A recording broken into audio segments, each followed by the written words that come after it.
কে? ও দাঁড়াও।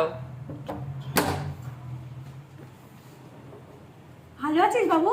হ্যাঁ। মা কি করছে? মা ওই তো ওই ঘরেই আছে। এনে প্যাকেটটা ধর, মিষ্টি প্যাকেটটা তোর জন্য নিয়ে এসেছি। তুই ভালোবাসিস? ও থ্যাংক ইউ। কি রে, কেমন আছিস রে? কে? আমি। ও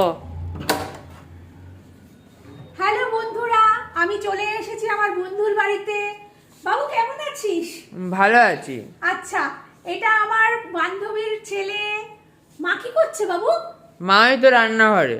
আচ্ছা, রান্নাঘরের ব্লগটাও দেবো। বন্ধুরা আজকে সারাদিন বন্ধুর বাড়িতে থাকবো, আপনারা কিন্তু ভালো করে ভিডিওটা দেখবেন, ঠিক আছে? ব্লগটা পুরোটাই করব বন্ধুর বাড়িতে। রাখলাম। বাহ, বেশ ভালোই তো ছেলের সংসার। আমিও তো, ছেলে এখন বাইরে পড়তে গেছে। ও ঠিক আছে, একটু এদিক ওদিক করে বেড়াই। তোকে কিন্তু একদিন আমাদের বাড়িতে আসতে হবে, মনে থাকবে তো?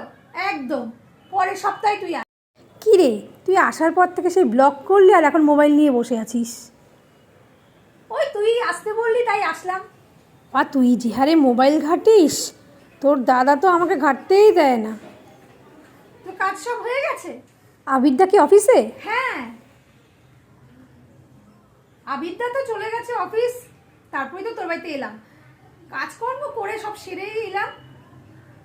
ঠিক আছে, তুই তো কাজ করে নে, আমি ততক্ষণ মোবাইল ঘাঁটি।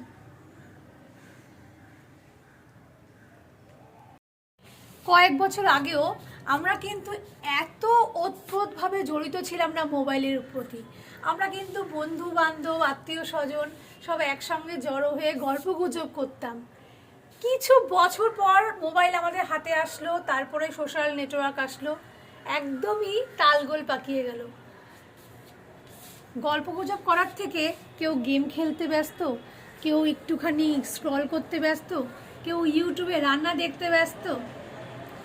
ঠিকঠাক করে আর গল্পই হয় না। পুরোনো দিনগুলো সত্যিই আমরা মিস করছি।